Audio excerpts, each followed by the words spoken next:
Detective Bruce Gill stood at his desk in the Chicago Police Department, staring at the wall of unsolved cases. 3 years had passed since the implementation of the Criminal Justice Reform Act, and the results were devastating. The morgue was overwhelmed, hospitals were understaffed, and the streets had become hunting grounds. He picked up the latest report. Another string of violent robberies, perpetrators already released on cashless bail. The victims' families would get no justice, just like the hundreds before them. The system wasn't broken, it was designed this way. Detective. Officer Rodriguez called from the doorway, his face grim. Got another one. Family of 4, home invasion. Suspects were arrested last month for a similar crime, but... Let me guess, Bruce interrupted. Released pending trial? Rodriguez nodded. The precinct's walls were lined with photos of fallen officers, their numbers growing weekly. Budget cuts had reduced their force by half, while crime rates had tripled. The ecliptic order's fingerprints were all over it. Systematic destruction of law and order under the guise of reform. Across town, Marcus Hawthorne sat in his penthouse office, reviewing the latest population statistics with cold satisfaction. Global deaths had surpassed 1 billion, right on schedule.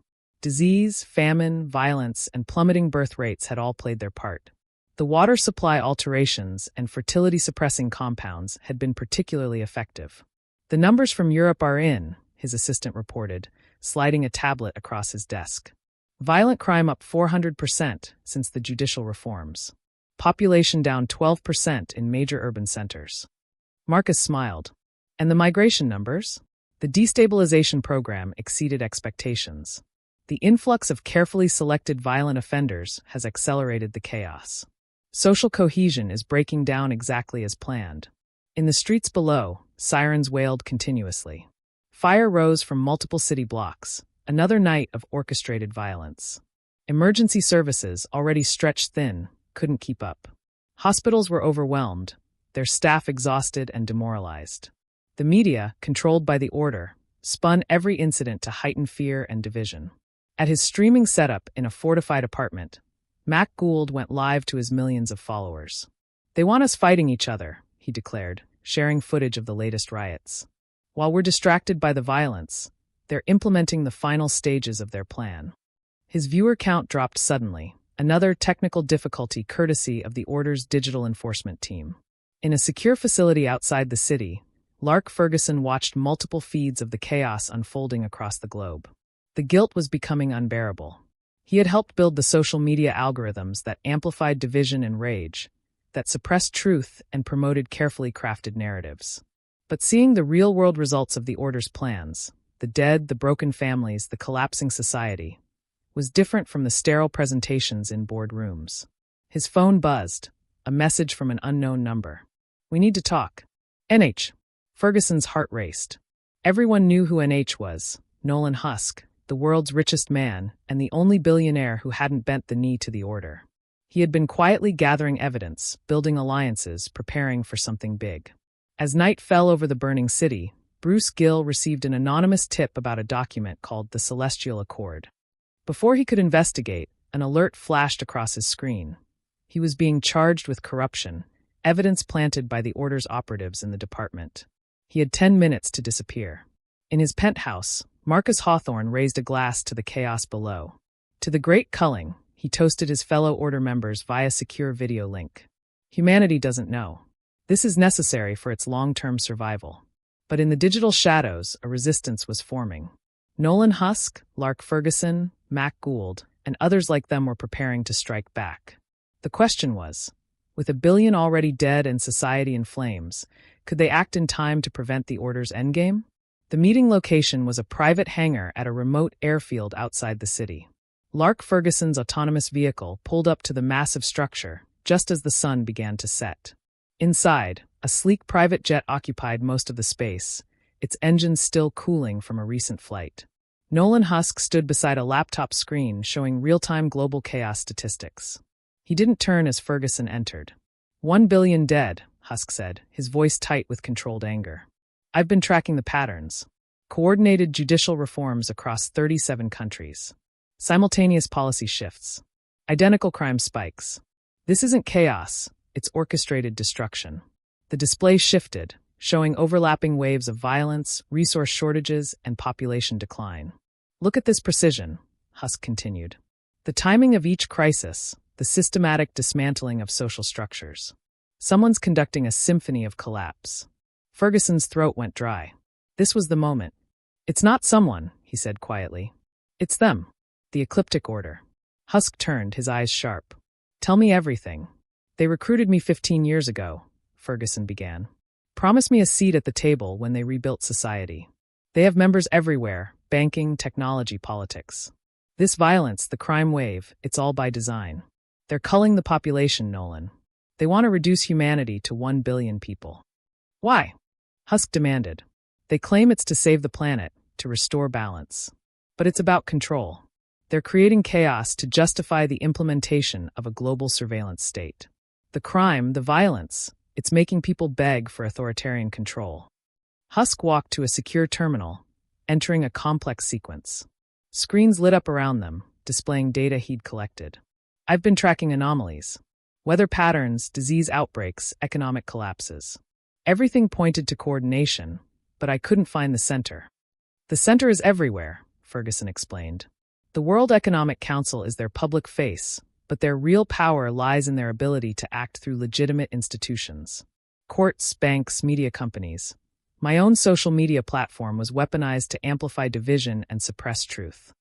Why come forward now? Ferguson's face showed raw guilt.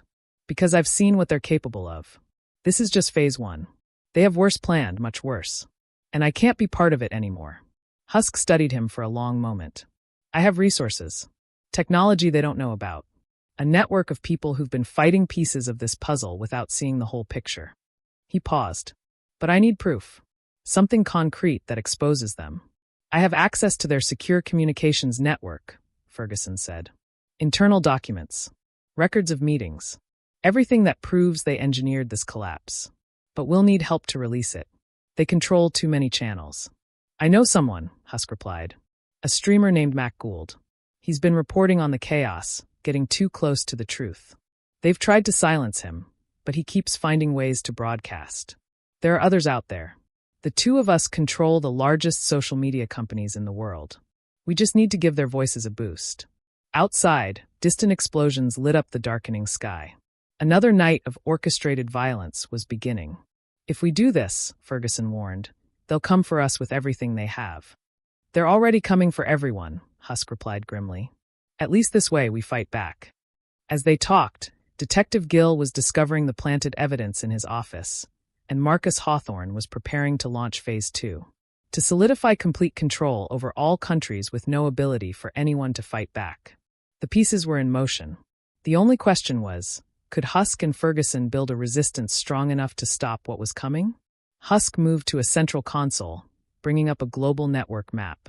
Your platform and mine combined reach over 70% of the world's online population. We can create a distributed content network they can't shut down. They'll try to discredit us, Ferguson warned.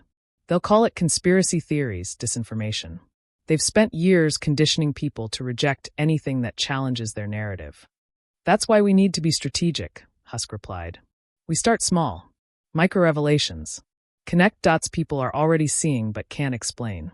Why are violent criminals being released within hours of arrest? Why are food processing plants burning down simultaneously across continents?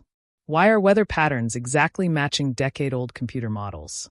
Ferguson nodded, understanding the approach. We use their own psychological tactics against them. Instead of telling people what to think, we help them see the patterns themselves. They worked through the night, developing a multi-phase information campaign. Husk's AI systems began identifying key influencers who had been questioning the official narratives. Ferguson's insider knowledge helped them craft messages that would bypass the Order's automated censorship systems. The campaign began subtly. Mac Gould's streaming numbers suddenly skyrocketed as artificial throttling on his channel mysteriously lifted. Local crime statistics that had been buried in government databases began trending on social media. Weather manipulation documents started appearing in seemingly unconnected channels. Within days, the hashtag #WhyNow was trending globally.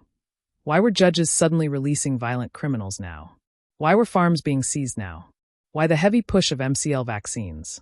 Why were food shortages hitting simultaneously now? The Ecliptic Order's media assets scrambled to contain the spread, but their usual tactics of dismissal and ridicule fell flat against the mountain of evidence. People began sharing their own stories, connecting their personal experiences to the larger pattern. A week into the campaign, Ferguson's team intercepted internal order communications, showing their growing panic. Their carefully constructed narrative was unraveling. In Mumbai, crowds gathered outside a World Economic Council conference, demanding answers.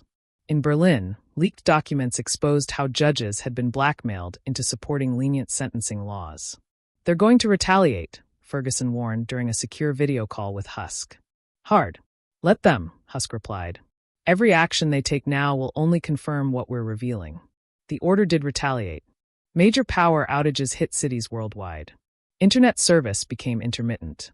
But their desperation only made their manipulation more obvious. Each attempt to reassert control pushed more people toward awareness. The awakening spread beyond social media. In Paris, police officers began publicly refusing to release violent offenders. Farmers in multiple countries formed protective alliances against land seizures. Medical professionals started speaking out about unexplained patterns in health data. Marcus Hawthorne watched his monitors with growing rage as the order's control infrastructure crumbled. "Shut it all down," he commanded. "Implement the blackout protocol." But even as communications networks began failing, Husk's contingency systems activated. Satellite-based mesh networks carried the truth to every corner of the globe. The order had spent decades building a control system based on digital manipulation, and now that same system was being used to expose them. Detective Gill, now in hiding, watched the revelations unfold on a secure tablet. The evidence he'd discovered about the Celestial Accord was just one piece of a massive puzzle that was finally becoming clear to everyone. The world was awakening. But as Ferguson knew all too well, the order still had cards to play. Phase 2 wasn't just about control. It was about something far darker. And the clock was ticking. "Information isn't enough," Husk said, pacing his secure command center. "People are awakening to the truth, but they need more than knowledge. They need hope. A leader." Ferguson nodded, pulling up a display of global political figures. The order's been systematically eliminating or compromising anyone with real leadership potential. But there might be someone. He gestured, enlarging an image of a distinguished man in his early 50s. "Ronald Bosman," Husk said, studying the image. "The senator they tried to destroy last year." 3 times, actually, Ferguson corrected. First, they fabricated corruption charges. When those fell apart under scrutiny, they manufactured a scandal involving his family. When that failed, they sent assassins. The image shifted to security footage of Bosman's car exploding on a Washington, D.C. street. The next frame showed him emerging from the wreckage, helping his security team evacuate nearby civilians. "The assassination attempt backfired," Ferguson continued. "Instead of killing him, it showed everyone what he was made of. The order had to back off before their involvement became too obvious." Husk's eyes narrowed. "What makes him different?" "He's clean. Genuinely clean. The order tried to recruit him a decade ago, offered him everything. He not only refused but started quietly investigating them. He doesn't know the full scope, but he's one of the few politicians who's glimpsed behind the curtain and chosen to fight." Security footage played showing Bosman speaking at community meetings, visiting crime-ravaged neighborhoods, confronting corrupt judges in public hearings. Unlike most politicians, he went into the hardest-hit areas without fanfare or photo ops. "He's been connecting the dots," Ferguson explained. His last Senate speech about the justice system reforms nearly exposed the pattern. The order had to trigger a national emergency to prevent him from finishing. Husk studied Bosman's record. His voting history, public statements, and private actions showed a consistent pattern of integrity. More importantly, he had a natural ability to unite people across traditional dividing lines. Where is he now? After the assassination attempt, he went quiet. But he's still active, running a network of community support centers in areas hit hardest by the crime wave.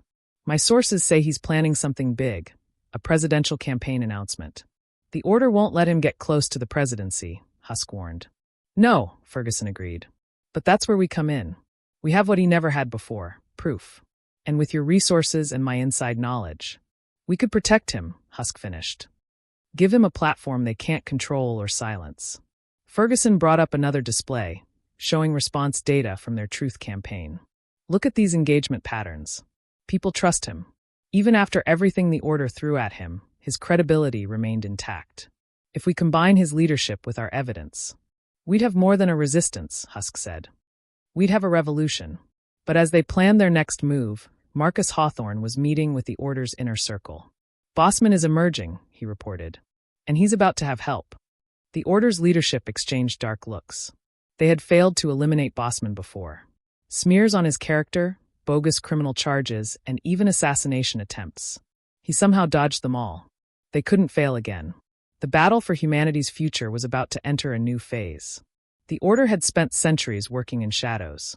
Now they would show the world what they were truly capable of when pushed into the light.